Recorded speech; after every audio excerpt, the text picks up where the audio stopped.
¿Qué tal, humanidad? Muy buen día tengas, gracias por estar el día de hoy aquí con nosotros y por compartir tu tiempo con este tema que les traemos a colación, un tema bastante interesante. Se llama protección de datos personales, perspectiva internacional, y bueno, estamos transmitiéndolo desde el marco de lo que fue el abordaje de las tecnologías digitales. Déjame te comparto algo que hemos estado discutiendo desde la semana pasada y que es importante que lo tomemos en cuenta, pues para que tengas el contexto de qué es lo que vamos a estar nosotros hablando el día de hoy. En la semana pasada la licenciada Virginia pues nos compartía en cierta medida cómo es que las tecnologías digitales estaban en cierta medida pues generando cambios en lo que es nuestra realidad actualmente. Y bueno, hablaba de las tecnologías digitales, hablábamos de las tecnologías digitales y lo enfocábamos como un hecho relevante dentro de la pandemia, una herramienta clave dentro de la pandemia. Nosotros nos respaldamos en información que estaba publicada por el observatorio de la CEPAL, que es un observatorio que ocupa Naciones Unidas, donde están analizando continuamente la información. Y bueno, notábamos en ese contexto cómo es que se había movido la tecnología digital a lo largo de lo que tiene que ver con las actividades que desarrollamos cotidianamente. Y entonces compartíamos datos. Si recuerdan ustedes, y si no, pues pueden accesar directamente a lo que es la plataforma de la sesión pasada a través de YouTube en Cosical Consultores, donde ahí tenemos esa información. Pero bueno, compartíamos el dato, decíamos que había un incremento en el mundo del teletrabajo, un 324%, un dato bastante interesante que les estábamos compartiendo, dada esta situación, y esta información que estuvimos presentándoles, pues estaba conceptualizada desde el primer y segundo trimestre del año 2020 por la CEPAL, que es el organismo que proporcionó esta información y que es de divulgación pública. Bueno, la CEPAL estuvo proponiendo, haciendo estudios también referente a cómo se utilizaba la tecnología digital y rescató esta parte que tiene que ver con el teletrabajo en el mundo. 324% se incrementó. Y también compartíamos que el comercio electrónico, ¿verdad? A través de estar despachando el famoso delivering, ha estado creciendo un 157%, colegas.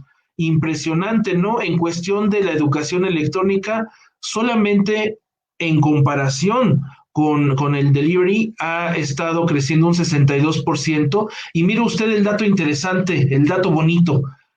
12% los videos de tipo streaming, como el que estamos viendo ahorita, solamente incrementó un 12%, la banca electrónica un 7%, el comercio también electrónico por retail 3%, y bueno, lo que bajó desafortunadamente son los servicios, la hotelería y los viajes y turismo. El viaje y turismo se vio impactado en un 83%. Fíjense nada más, bueno, les compartíamos este detalle porque para nosotros se nos hizo clave que estamos vivenciando no solamente una conceptualización nueva de lo que son el saber nuevamente, pues cómo conceptualizar la salud a nivel mundial, sino que ya está rompiendo esta pandemia con todos los paradigmas médicos que se habían establecido, con el comportamiento de la enfermedad, con lo que tiene que ver el abordaje epidemiológico, entre otros detalles, ¿no? Desde la índole de la salud me parece que ha tenido pues un avance progresivo, ¿verdad? Pero que también ha estado cambiando continuamente. Ahora, si lo enfocamos puntualmente desde el punto de vista de lo que es las actividades que se van a desarrollar a lo largo de lo que tiene que ver con este episodio que estamos viviendo actualmente, pues nos vamos a dar cuenta efectivamente, colegas, que ya las cosas están modificándose. Hay un mayor auge y realce de las tecnologías digitales en todos sentidos. Y no estamos hablando solamente del uso de la tecnología digital como una plataforma de red social, sino estamos hablando ya del manejo que tiene que ver la tecnología digital en el uso específico del día a día, en el trabajo, en la familia, ¿verdad? En el contacto social. Estamos viendo que hay un cambio importante de lo que estamos vivenciando en nuestro presente. Antes, por ejemplo, hacíamos videoconferencia de manera amena, ¿verdad?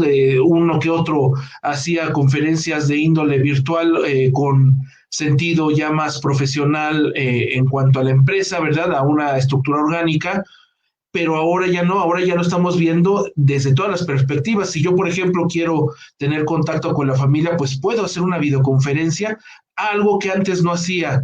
Y en la experiencia de nosotros como países latinoamericanos y del Caribe, pues somos muy apapachadores, somos muy de estar en casa, somos muy de familia, y por lo menos a toda esta población, no lo digo yo, lo reporta la CEPAL, pues ha tenido un impacto importante a nivel social. Tal es así que como lo estamos viendo actualmente que la educación ha incrementado un 62% a través de esta plataforma. Discutíamos ahí y comentábamos, si recordarán ustedes, que en algunas ocasiones estábamos de acuerdo en la forma en cómo se hacía, pero bueno, ahí está. Lo que quiero traducir ahora es que nos dimos cuenta que entonces ya hay un cambio de paradigma, y le doy el ejemplo, colega. Hay un cambio de paradigma también en el caso del laboratorio clínico, porque nos estamos enfrentando a que los pacientes ya tienen mayor contacto con la tecnología digital, y al tener mayor contacto con la tecnología digital, pues demandan que se usen ese tipo de plataformas, ¿verdad? Por ejemplo, WhatsApp. Ahora los pacientes no solamente desean que los resultados que pueden recibir de manera física en el laboratorio cuando van a hacerse algún estudio, o en el auxiliar de diagnóstico, como es un estudio de gabinete, ya no solamente van y lo toman de manera física, sino que también se les puede enviar por correo electrónico, ¿verdad? O a algunos pacientes, insisto, ahora dicen, me lo puede enviar al WhatsApp, y entonces desde esa perspectiva, pues, ¿cómo se maneja la situación? Ahí viene una complicación que debemos de considerar bastante relevante. Entonces, el teletrabajo, que es lo que ha aumentado, como ven ustedes ahí, está impactando directamente también en la salud. Y desde esa perspectiva debemos de analizarlo. ¿Cómo es que ahora vamos a transmitir o a salvaguardar la información que los pacientes presentan en nuestros servicios de trabajo con esta perspectiva o con esta lógica de tecnología digital, con esta nueva dimensión de la tecnología digital? Bueno, pues es otro dato interesante, y les voy a colocar ahora qué es lo que podemos estar viendo en otra plataforma, ¿verdad? ¿Qué es lo que pudiera ser que se sitúe complicado para que se pueda explotar la herramienta al máximo? Porque así como tenemos cosas que aportan valor, pues también tenemos situaciones en las cuales debemos de tomar en consideración. Mire, cheque usted, colega, cheque usted.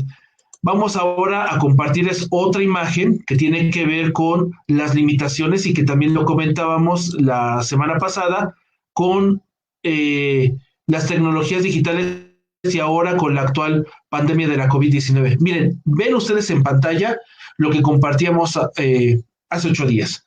Bueno, las medidas de contención que teníamos, tanto la cuarentena como el distanciamiento social, posibilitaron a que se habilitaran nuevas soluciones. En este caso, lo que más echó mano fue de la solución digital, y esto tuvo un impacto directo en la cuestión social, que tiene un impacto también a nivel económico, a nivel laboral, a nivel cultural. Nos dimos cuenta de que las cuestiones también se modificaron, y como dice ahí abajo, no solamente lo que estoy comentando, sino que también vimos un impacto en la educación en línea, en la salud electrónica, en el teletrabajo, en el comercio y la digitalización, y bueno, en el gobierno en electrónico, ¿verdad? Ya muchos de los trámites que se pueden estar generando, pues se pueden hacer a través precisamente de las plataformas digitales, a través de la web, a través del internet, se puede ocupar y podemos tener nuevamente estas actividades. Bueno, hay limitaciones estructurales para que esto se lleve a cabo, y lo comentábamos, decíamos, el acceso y conectividad.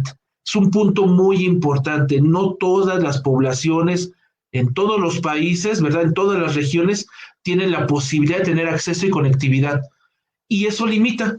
Ya desde ese punto de vista, la comunicación se ve ahora trunca, no llega de manera efectiva, si hablamos de un tema de comunicación, y no le cito a usted, en el caso de que hablemos de lo que viene acá arriba diciendo, la educación, la salud, el teletrabajo. Bueno, si no tengo conectividad ni acceso, pues no puedo trabajar de manera ordenada y adecuada dentro de este detalle importante, ¿verdad? Si se dan cuenta, ahí hay un problema que tiene un impacto directo en las cuestiones que tienen que ver con el poder tener acceso a la información. Luego, por otro lado, otra limitación estructural tiene que ver con la velocidad de red, pues es insuficiente. Estábamos viendo, de acuerdo a este estudio, que en América Latina no toda la población está conectada, tan solo 2/3 partes de la población se encuentra conectada con una velocidad media. La gran mayoría se encuentra con una conexión muy baja y eso impide que tenga mayor acceso a paquetes de datos y por lo tanto tenga acceso a la comunicación. Cito el ejemplo. Ahorita yo le estoy compartiendo a ustedes este tema y de esta manera no todos tienen la misma posibilidad de tener acceso a la información. El que tiene Facebook, ¿verdad? O el que tiene Spotify, por ejemplo, que es donde estamos continuamente transmitiendo, o el que tiene YouTube, pues va a tener acceso a esta información. El que no la tenga, pues se lo va a perder. Y eso en cierta medida limita a que nosotros al momento de conceptualizar este tipo de temas, pues podamos llevar a un abordaje a profundidad. Y cuando hay alguna implementación de las medidas, pues nos vemos truncos, no se completa toda la información, no se implementa adecuadamente la organización y pues entonces las personas que trabajan al interior pues no saben qué tipo de información se está manejando y eso limita en cierta medida pues el desempeño dentro de la organización. Por otro lado venía la brecha en el desarrollo de habilidades digitales, que bueno, nos corregían ahí, no es una habilidad como gruesa o fina, sino ya es otro tipo de habilidad. Ahora yo debo de conocer cómo trabajar la plataforma digital y el ejemplo fue el día de hoy, ¿no? Trato de conectarme, se me complica la conexión y a lo mejor lo más fácil es decir es que el servicio de internet no es adecuado, pero pues a lo mejor no es eso, a lo mejor la forma en cómo yo me conecto impide que sea de manera efectiva y eso, híjole, limita ya la forma en cómo estoy comunicando.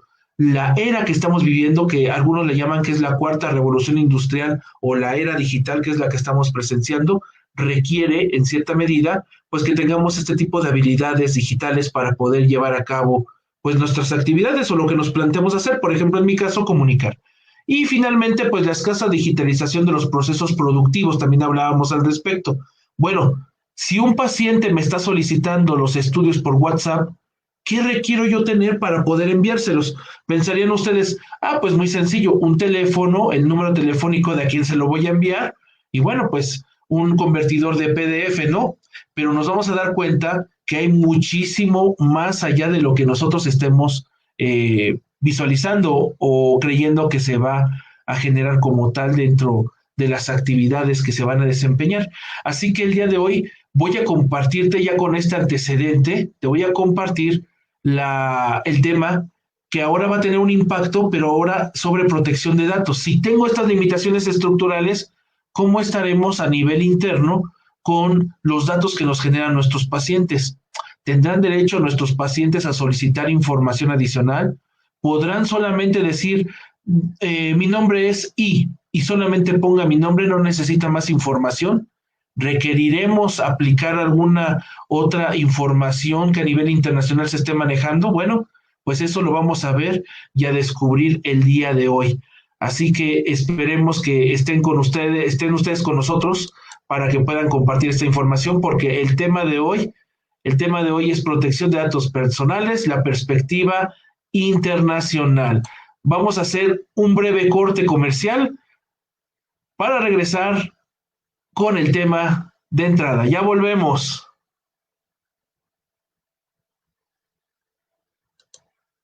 Listo, colegas, muchas gracias. Ya estamos haciendo la pausa en lo que es la radio. Como siempre hacemos, ya saben ustedes, una pausa.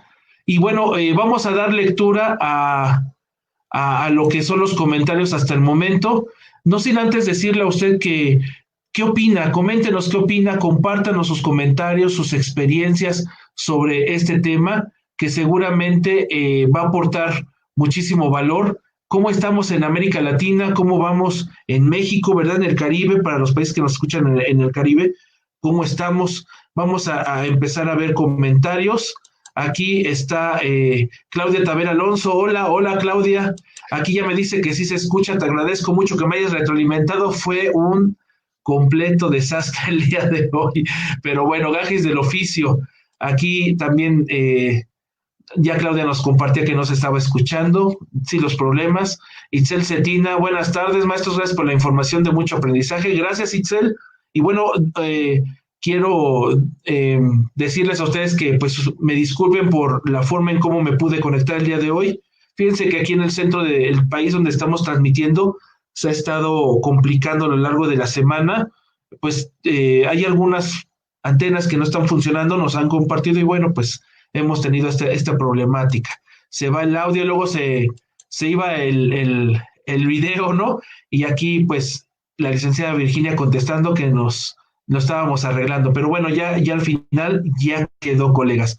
Muchísimas gracias por estar el día de hoy aquí con nosotros, sin lugar a dudas. Y bueno, vamos entonces a pasar a lo que es el tema, ¿verdad?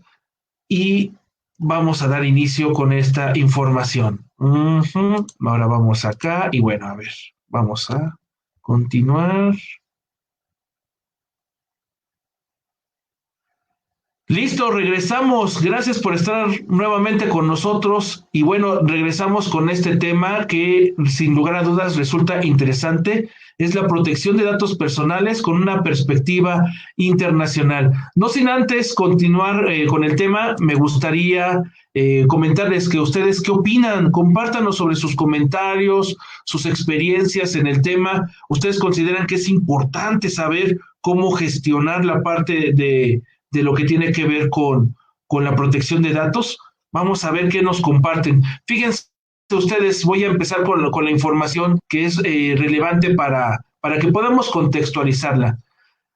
De acuerdo a una revisión bibliográfica que en su momento hizo Gabriel Sánchez Pérez Isaí Rojas González, ellos de la Facultad de la UNAM, ¿verdad? En la parte de legal, ellos nos comentaban que la protección de datos personales se remonta a 1948, cuando la Asamblea General de Naciones Unidas adopta un documento conocido como Declaración Universal de Derechos Humanos, y en este documento se expresan todos los derechos humanos que se conocen como básicos. En el artículo número 12, este documento señala lo siguiente. Fíjense lo que señala. Nadie será objeto de injerencias arbitrarias de su vida privada, su familia, su domicilio o su correspondencia, ni de ataques a su honra o a su reputación. Toda persona tiene derecho a la protección de la ley contra tales injerencias o ataques. Entonces, si nadie va a ser objeto de injerencias arbitrarias en nuestra vida, eso quiere decir que nadie tiene acceso a lo que yo internamente o de manera confidencial o de privacidad estoy manejando continuamente como actividades, ¿verdad?, que desarrollo habitualmente, ya sea en mi trabajo o con mi familia. Nadie debería de estar interviniendo directamente conmigo. Y desde esa perspectiva lo vamos a abordar el día de hoy. Actualmente, una gran cantidad de datos personales, incluido aquellos que se denominan como biométricos, son almacenados, no me dejarán mentir, en muchos sistemas computacionales. Nuestra información ya no solamente se encuentra en un dispositivo como es una computadora o una laptop, sino que también se pueden encontrar en una memoria. ¿Y cuántas memorias, colega, no tenemos con nuestra propia información? Infinito. Si a eso le suman la información que suministramos a nuestras redes sociales, la información que compartimos con la persona que nos quiere hacer la venta de algo, la información que tenemos que dejar para que podamos tener acceso a algunas aplicaciones o que se encuentre en la nube, infinidad, ¿no? Hay ocasiones, no sé si a ustedes les pase, yo particularmente, yo ya no recuerdo ni a quién le di mis datos personales. En un principio, pues sí sabía, lo podía controlar, pero después del boom de lo que estamos vivenciando, no sé si a ustedes les ocurrió, pero yo quería, por ejemplo, descargar alguna aplicación y me decía, la aplicación le solicita permitir acceso a lo que es su galería, por ejemplo, o su micrófono, o su video. Si yo no le daba a aceptar, no me permitía ocupar la aplicación. Y a veces esa aplicación me la requería pues para poder establecer ciertas actividades y pues tenía que actualizarlo. Luego dice, usted autoriza lo que dice su perfil. Por ejemplo, si te conectas con una plataforma como Facebook, te dice que aceptas o permites que esa plataforma pues tenga acceso a la información de lo que tú tienes de perfil. Colega, en el momento en que te urge bajar la información, tú dime si vas a estar recordando que autorizaste en la otra plataforma, pues definitivamente no. Entonces, todo esto se vuelve complicado, ¿verdad? El que se encuentre almacenado el dato biométrico en diferentes sistemas computacionales es un factor predominante para que nos haga susceptibles de sufrir ataques informáticos. Ahora, en varios países del mundo hay esfuerzos por crear legislaciones que establezcan los límites y permisos o castigos, ¿verdad? De acuerdo al manejo de los datos que se presentan en los diferentes sistemas computacionales, sobre todo aquellos que se definen como datos personales. ¿Cuáles son tus datos personales? Vamos a ver ahorita que, de acuerdo a una definición que tiene que ver con la Organización Mundial de la Salud en este documento, todo dato personal se refiere a aquella información asociada a una persona o a un individuo que lo hace identificable al resto de las personas y como parte de un grupo determinado de individuos. Te cito algunos ejemplos. Por ejemplo, el nombre, el domicilio, el teléfono, mis fotografías, ¿verdad? O las fotografías de todos ustedes, mi fecha de nacimiento y lugar de nacimiento. Allá, nosotros en México, para poder generar una firma electrónica, para poder hacer facturas, por ejemplo, necesitamos tramitar una actividad que se llama fotografía del iris. Bueno, esa información también, la fotografía del iris o la imagen del iris es un dato personal. Fíjate lo que estoy diciendo, el iris, el patrón de la voz, ¿verdad? La forma en cómo yo me comporto en mis diferentes redes sociales, entre otros detalles. La idea de este concepto es común en todas las legislaciones de todos los países del mundo. Entonces, lo que acabo de mencionar es lo que se conceptualiza como un dato personal. Recordemos ese detalle. Dentro de esos datos personales también hay datos que son sensibles. Estos comúnmente se refieren a todos aquellos datos que se relacionan con el nivel más íntimo de la persona, ¿verdad? Que puede causar problemas como discriminación o generar un riesgo para lo que es la integridad del individuo. De manera general, se consideran estos datos sensibles como las características que me dan formación a mí como individuo, como es el origen étnico o racial, mi estado de salud, las creencias religiosas, las opiniones políticas, las preferencias sexuales, si tengo afinidad a un sindicato, tal vez a una creencia filosófica o moral, ¿verdad? Tal vez a un partido político, decía yo, entre otras, ¿no? Esta clase de información debe de ser tratada con la mayor responsabilidad y discrecionalidad posible y por lo tanto deben de tener medidas de protección más estrictas. Ahora bien, ojo con lo que acabo de comentar, colega, para que tomes nota. El dato personal se refiere a toda aquella información asociada a mí, ¿verdad? Y el dato personal sensible puede ser, en este caso, el estado de la salud, lo comentaba. Entonces, fíjate cómo desde Naciones Unidas, a través de este documento, desde hace mucho tiempo, este tipo de información ya se considera como sensible. Por lo tanto, debemos nosotros, que somos gestores de estos datos, de esta información, pues tener una forma más estricta, como dice este documento de la Organización Mundial, de la Organización de Naciones Unidas, debo de tener medidas más estrictas de protegerlo porque no es información mía.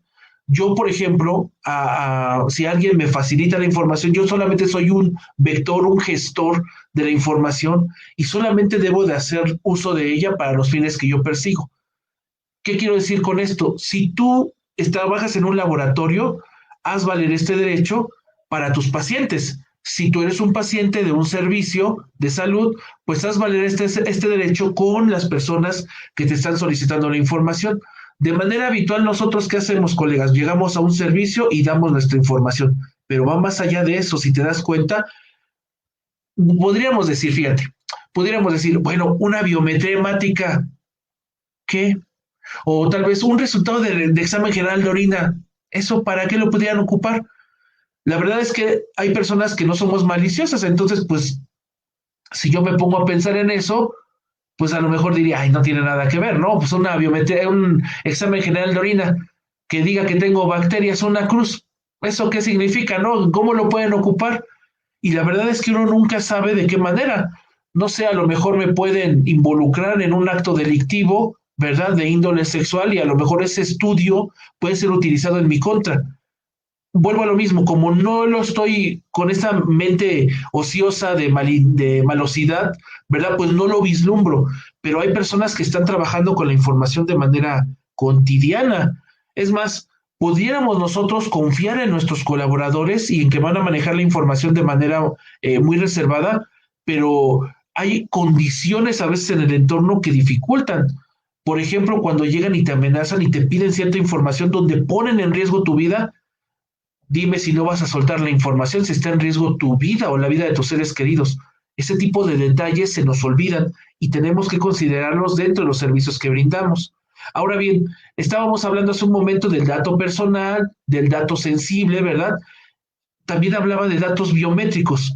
Bueno, ¿qué es un dato biométrico? Son los rasgos físicos, biológicos o de comportamiento de todos los individuos que lo identifican como único, ¿verdad? Como un individuo del resto de la población. Es lo que me hace único. Es el dato biométrico, son los rasgos físicos o biológicos o de comportamiento del individuo. Algunos datos biométricos, ¿verdad? Requieren identificarse como parte de lo que es el proceso de autentificación de un individuo, ¿verdad? De un sujeto, en este caso de un paciente, puede ser, ¿no? Ahora, si se requiere un proceso de identificación, pues a esto se le conoce como seguridad biométrica o simplemente como un sistema biométrico. El claro ejemplo es la huella dactilar. Hay algunas empresas que ya tienen un dispositivo, ¿verdad? Y ese dispositivo tú llegas, pones tu dedo índice, a veces el pulgar o cualquier otro dedo, pones sobre ese dispositivo y te detecta la huella. Si detecta la huella, confirma que es Irving Alvarado y en automático le pone palomita de que asistió a trabajar. Bueno, esa información, ¿qué onda? ¿A dónde se va esa información? Pudiéramos pensar que se va pues a la empresa, pero nosotros ya sabemos actualmente que no solamente se va a la empresa, hay grandes corporaciones que buscan la información de esta índole y las venden, ¿verdad? Algunos hackean la información y la pueden vender. Imagínate tu huella digital o mi huella digital en un acto ilícito. ¿Cómo niegas que no es tu huella digital si es lo que te reconoce biométricamente como único del resto de los individuos? ¿Te das cuenta? Otro ejemplo de algunos datos biométricos, la geometría de la mano, ¿verdad? La forma en cómo está la mano, el análisis del iris o de la retina, las venas en el dorso de la mano, no todos tenemos el mismo patrón. ¿Te habías dado cuenta? Los rasgos faciales, que por cierto en las películas de ciencia ficción, ¿cómo nos dicen, no? Hay un reconocimiento facial. Ah, bueno, pues eso también es cierto. El patrón de la voz, ¿verdad? También muy de ciencia ficción se pudiera pensar, pero actualmente ya es un hecho que se ocupa como una autentificación del individuo. La firma manuscrita, esto ya se venía ocupando. Recordarán ustedes, por ejemplo, cuando se hacían peritajes acerca de documentos, pues la firma manuscrita tenemos cierta forma de hacer una redacción y bueno, es única de nosotros. La forma de caminar, ¿verdad? La cadencia del paso al caminar, eso también genera un patrón. El análisis gesticular, ¿verdad? Para aquellos que somos muy cinéticos, ¿verdad? Siempre estamos haciendo gestos al momento de hablar. Y bueno, no podemos dejar de lado lo que actualmente se utiliza como el estándar de oro para este tipo de biométricos, ¿verdad? Que es el análisis del ADN, ¿verdad? Por lo tanto, colegas, la pregunta aquí sería, ¿cuál es la aplicación que tienen las leyes de protección de datos personales con respecto a los datos biométricos? Los datos personales, que es el tema del día de hoy, se traducen entonces a un punto de vista de dato biométrico. La persona, al momento de proporcionar una muestra, está proporcionando más allá de lo que es el analito, ¿verdad? Por ejemplo, yo al momento en que se me toma mi muestra de sangre, pues nosotros como profesionales, con ética profesional, pues la ocupamos solamente para el estudio. ¿Qué le hacemos a la muestra de sangre? Pues la centrifugamos, ¿verdad? La centrifugamos y ocupamos el suero. Pero dentro del paquete globular se encuentran leucocitos. ¿Y qué hay en los leucocitos? Material genético. Obviamente tendremos que garantizarle a nuestros pacientes que ese material genético no lo vamos a ocupar si no tiene una autorización específica del individuo. Eso lo vamos a ir viendo más adelante cuando veamos la aplicación de las leyes de protección de datos personales asociada ahora a los datos biométricos. Si se dan cuenta, es un tema que está muy interesante y que muchas personas pues lo dejan de lado, a lo mejor por desconocimiento. Tal vez algunos dicen, no, esto no es importante, o yo ya puse mis derechos de manifiesto, o tal vez algunos dicen, bueno, yo tengo una política de confidencialidad y con eso se acaba.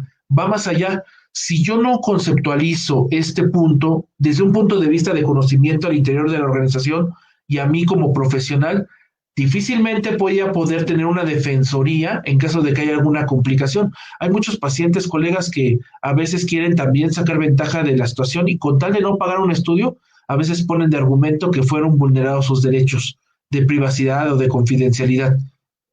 Si no tenemos un control específico de esto, difícilmente vamos a poder lograr llevar a cabo esta información. Así que, ¿usted qué opina?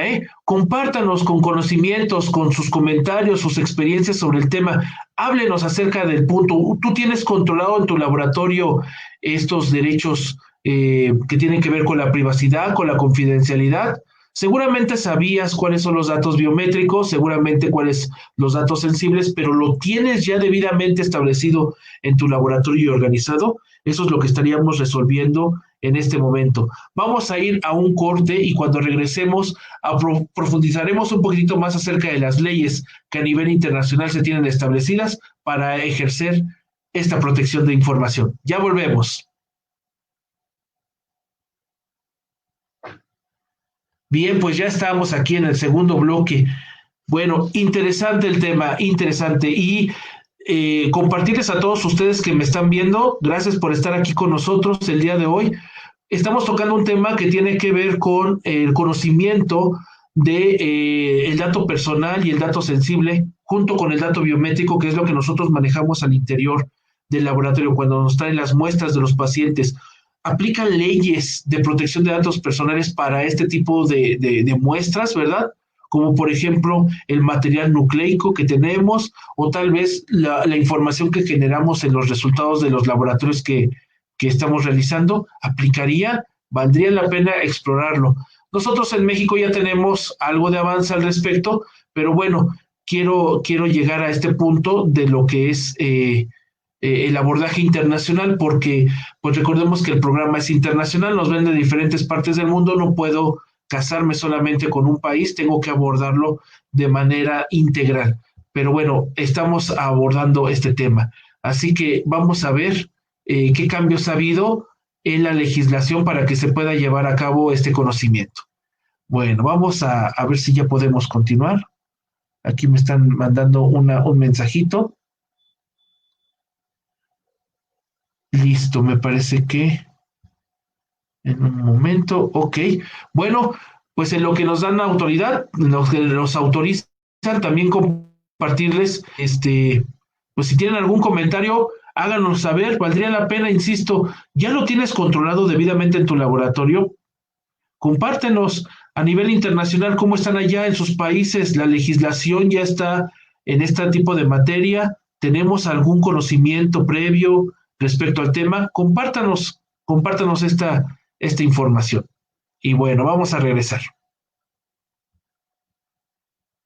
Bien, pues ya estamos de vuelta nuevamente con este tema interesante que se llama protección de datos personales, la perspectiva internacional, colegas. Estamos hablando de la perspectiva internacional. Y bueno, estábamos conceptualizando que debido a los avances tecnológicos que se han estado mejorando pues considerablemente el intercambio de comunicación y de información en tiempo real, requiere entonces generar un debate acerca del acceso de la información y de la facilidad con que se puede tener acceso a estos datos.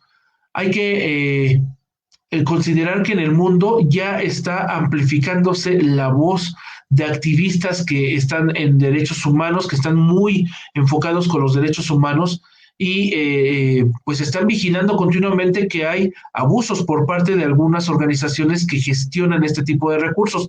Valdría la pena que no solamente disfrutemos la tecnología, sino que también hagamos ejercicio de lo que tiene que ver con nuestros derechos humanos. Ha quedado muy claro que estas nuevas tecnologías son vulnerables a la vigilancia y a la intercepción electrónica, es decir, cualquiera puede en cualquier momento hackear la información. Los descubrimientos recientes han puesto de manifiesto que en la actualidad se desarrollan nuevas tecnologías secretas que a menudo permite generar prácticas que son de índole fraudulenta, ¿verdad? Esto lo advirtió en su momento, por allá de febrero del 2014, el alto comisionado para Naciones Unidas que tiene que ver con la privacidad de la información en la era digital.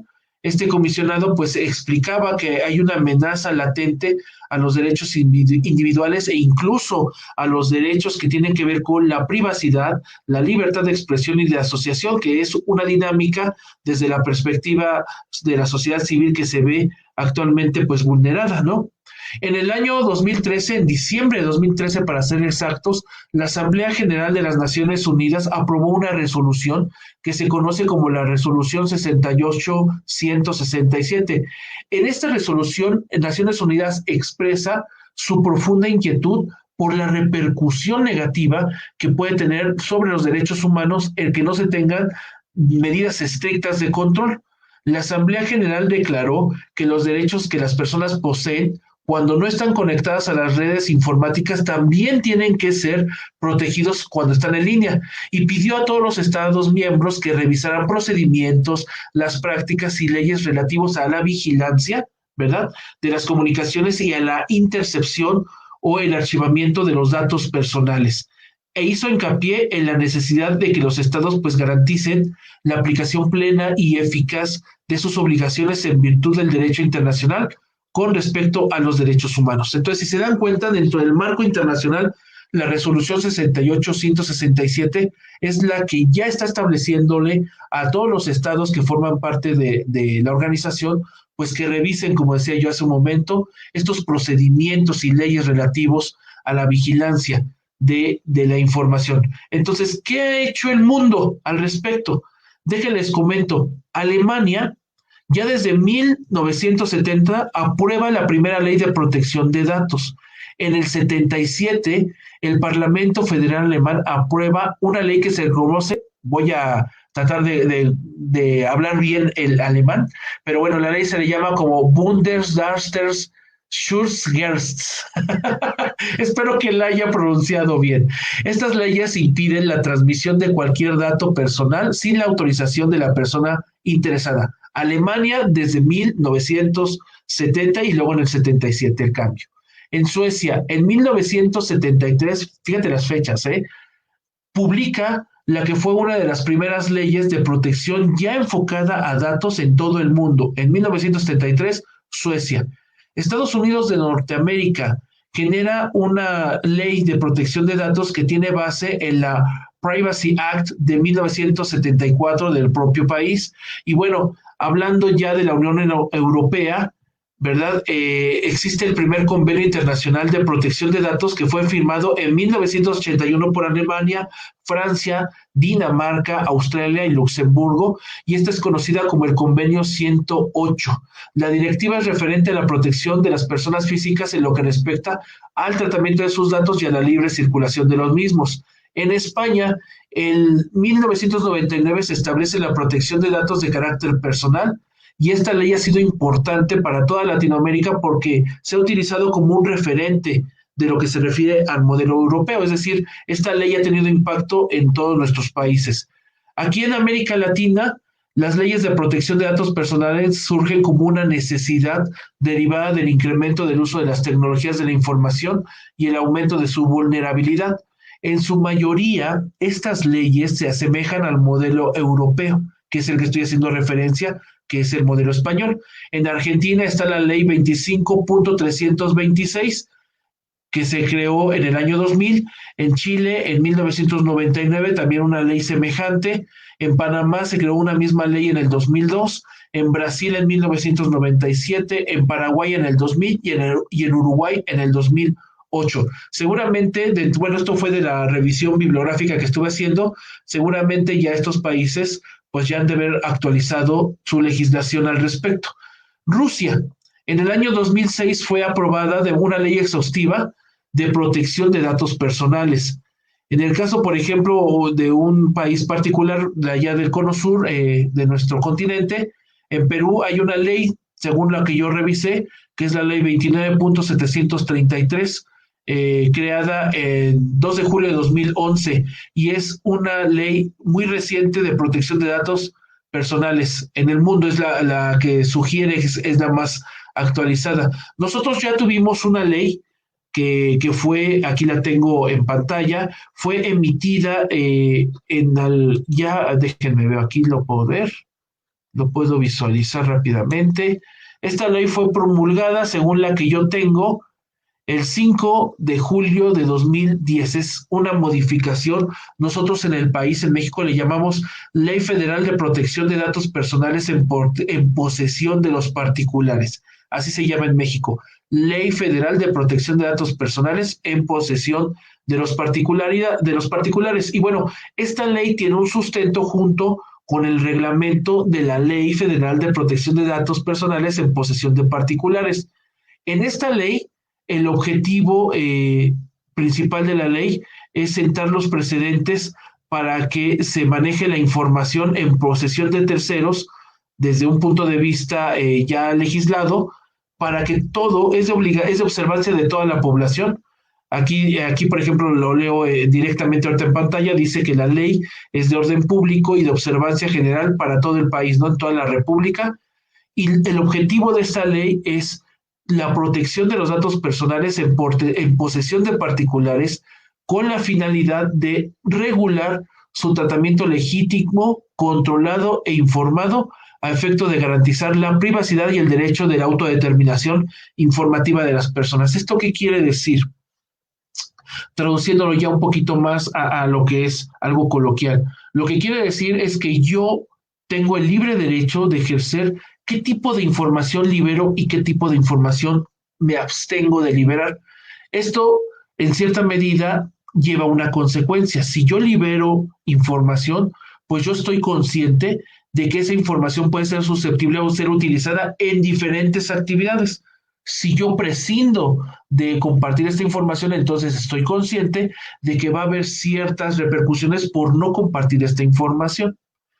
Nosotros, por ejemplo, con esta nueva ley que se generó en el 2010, tenemos una identificación oficial. En esa identificación oficial nosotros tenemos la opción de decirle a la institución que controla esta emisión de credencial, que nosotros la conocemos como Instituto Nacional Electoral, tenemos la posibilidad de decirle si queremos que aparezca nuestra dirección o no de manera visible en la credencial. Hay algunos datos que son ya obligados que aparezcan en la identificación, porque per se la propia credencial es para identificación. Entonces, si yo le dijera a la autoridad, no quiero que aparezca mi apellido, solo mi nombre, pues ya no me sirve como una identificación oficial. Pero el suministrar esa autorización, pues permite que aparezca esa información visible.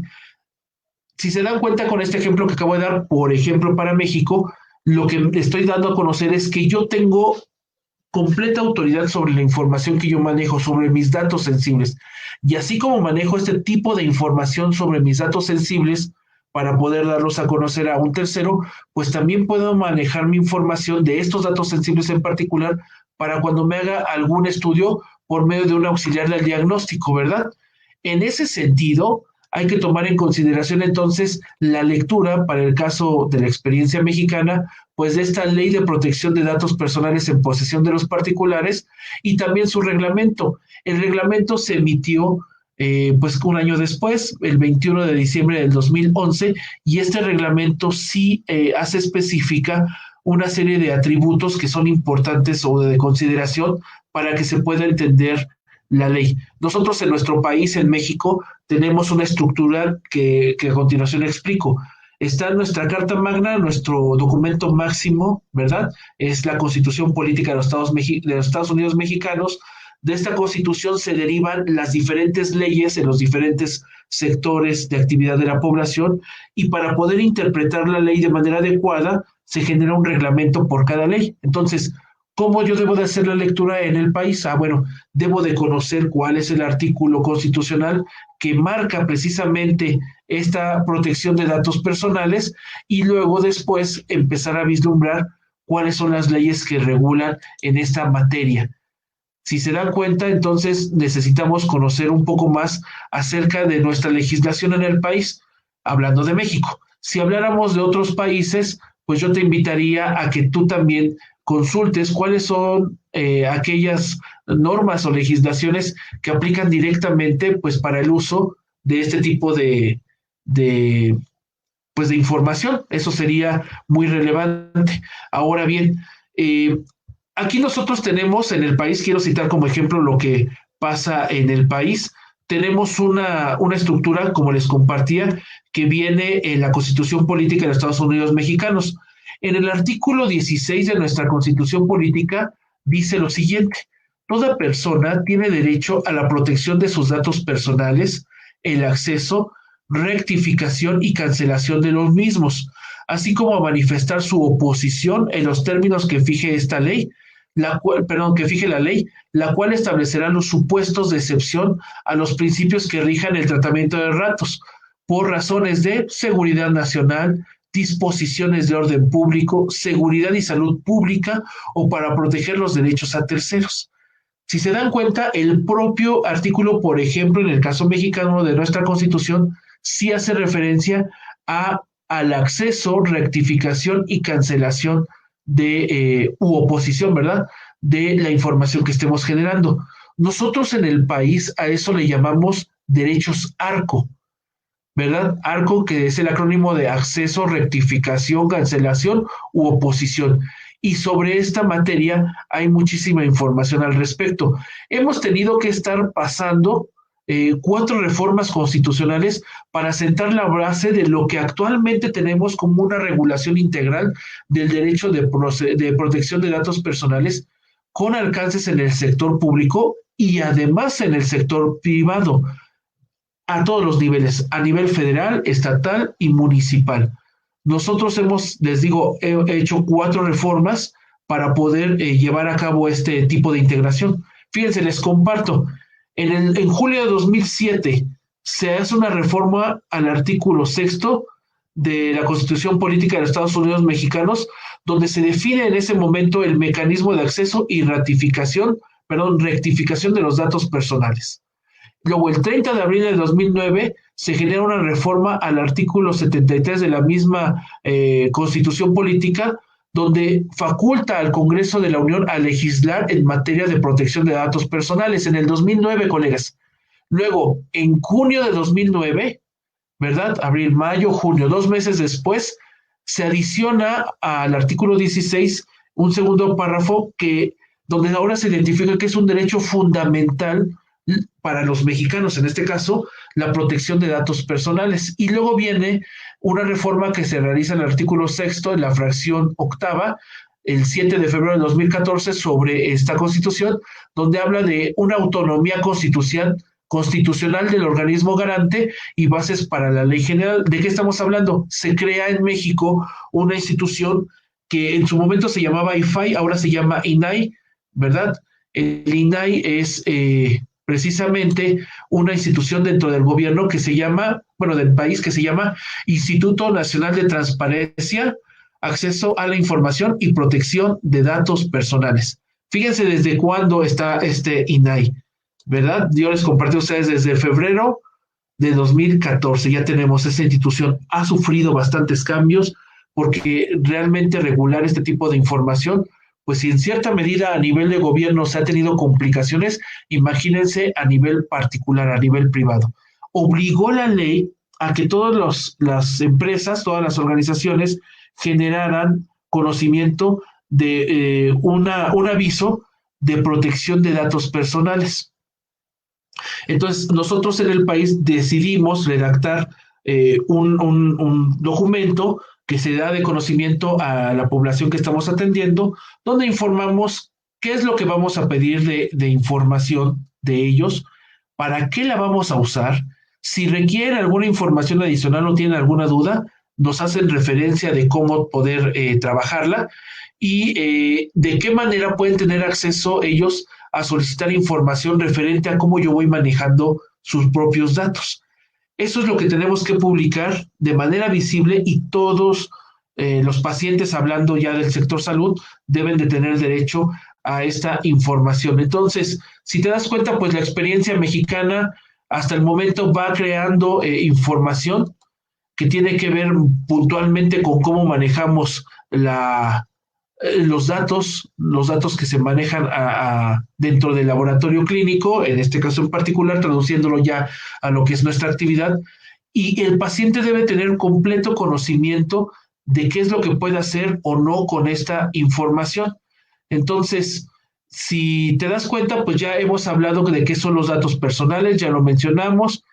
Ya también les mencioné que por lo menos en el país y a nivel internacional, cuando la OMS, no, la Organización de Naciones Unidas, perdón, no la OMS, la Organización de Naciones Unidas instruye a los estados a que revisen procedimientos y leyes, pues ya se genera como un derecho fundamental la protección de datos personales.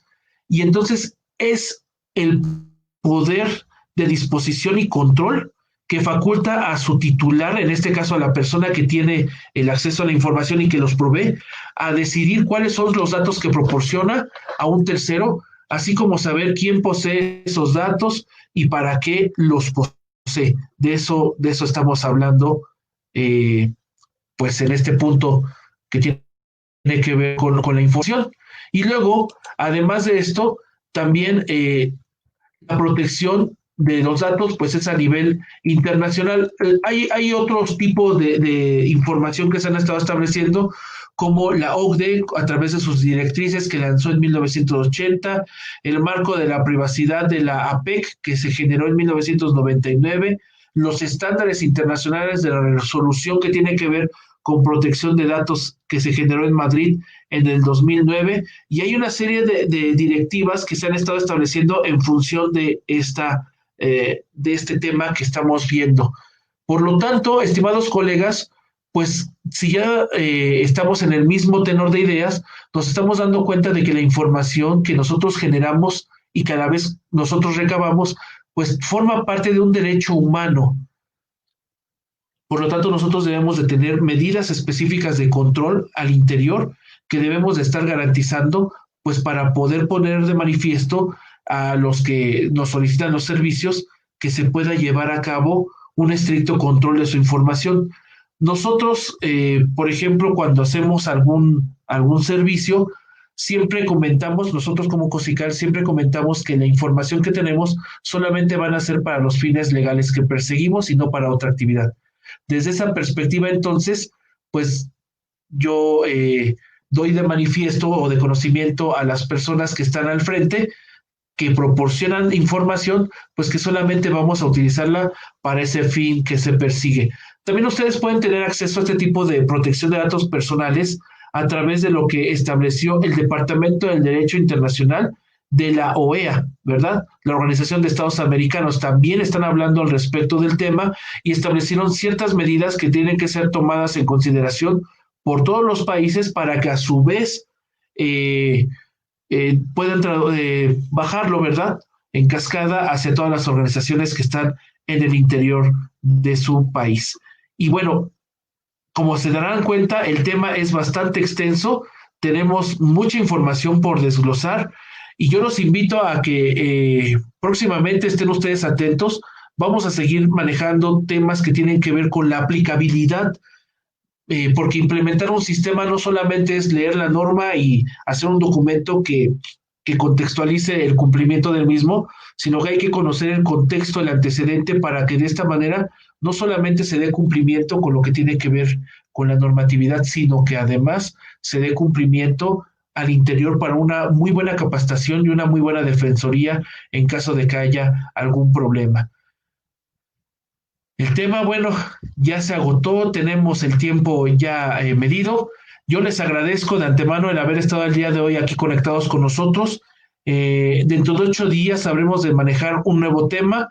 Si hay alguna persona que guste o que quiera saber acerca de esto, pues también nos puede contactar a través de nuestras diferentes redes sociales.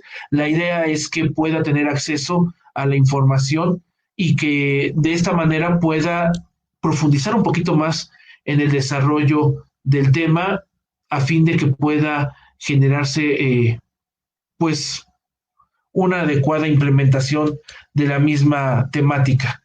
Quiero agradecer al patrocinio de Casos Clínicos del Laboratorio y de Concical Consultores por estar patrocinando este programa, así como a todas nuestras plataformas que tenemos, ¿no? StreamYard, agradecemos también a Facebook, a Twitter, a YouTube, a TikTok, ¿verdad? Que desamablemente pues permiten que se haga el conocimiento o que continuemos nosotros impartiendo este tipo de pláticas para que ustedes puedan tener mayor acceso. Estamos en contacto, mis estimados colegas. Nos vemos dentro de 8 días y hasta la vista. Bye bye.